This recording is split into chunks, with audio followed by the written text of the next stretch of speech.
हमारे साथ इतना छल क्यों हो रहा है? हमारे मिथिलांचल के साथ, हमारे सीमांचल के साथ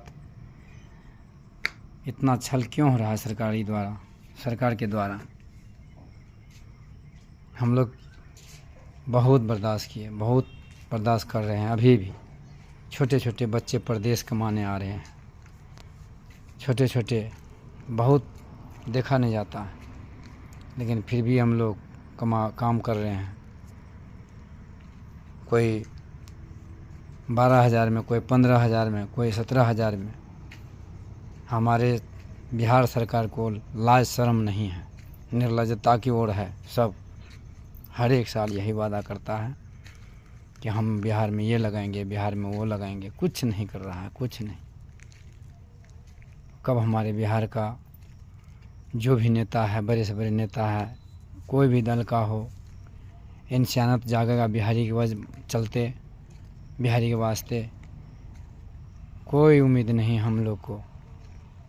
39, 43, 42 साल का हो चुका हूँ, लेकिन अभी तक कोई उम्मीद नहीं जगा है। अब आगे जगेगा भी लगता नहीं है कि हम लोग के बाल बच्चा को भी आगे कोई रोज़गार मिले, वहाँ काम धंधा मिले। और सरकारी नौकरी नहीं कह रहा हूँ, सरकारी नौकरी दो, कम से कम वहाँ कोई रोज़गार दो। हमारा सरकार एकदम से आंख बंद कर लिया है, कान बहरा कर लिया है। अगर जब कोई मुद्दा पर बात करता है तो बस बिना पढ़ा लिखा है नहीं, अनपढ़ सब सरकार में बैठा हुआ है। एक दूसरे को कोसता है, एक दूसरे को गाली देता है। वो कहता है वो गलत है, वो कहता है वो गलत है। अरे भैया, गलत है तब ना आपको लाए हैं, या आप भी वही गलती कर रहे हैं कि तो फिर फ़ायदा क्या हुआ? यही ना है जनता को लॉलीपॉप दिखाना।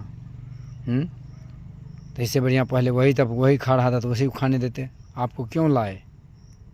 सिर्फ यही बहानाबाजी करने के लिए, डिबेट पर बैठ करके एक दूसरे को गाली देने के लिए, सुनाने के लिए, सुनने के लिए कि हम तो ये कर दिए, हम वो कर दिए।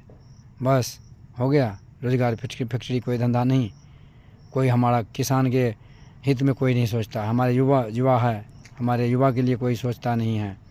हमारे बच्चा के भविष्य के लिए कोई नहीं सोचता है। हमारा किसान मर रहा है, उसके लिए कोई नहीं सोच रहा है। हर बार नेपाल से पानी छूटता है हमारे बिहार में, कभी ये दहा दिया, कभी वहाँ भसा दिया। बस यही खेला देखते आ रहे हैं। आज 42 साल का उम्र होने जा रहा है और हमारा सरकार बड़ी बड़ी दावे करते हैं, बड़ी बड़ी वादे करते हैं। सब वादा झूठ है। सब नेता से कहते हैं, सांसद, विधायक, मंत्री, बड़ा से बड़ा, सबको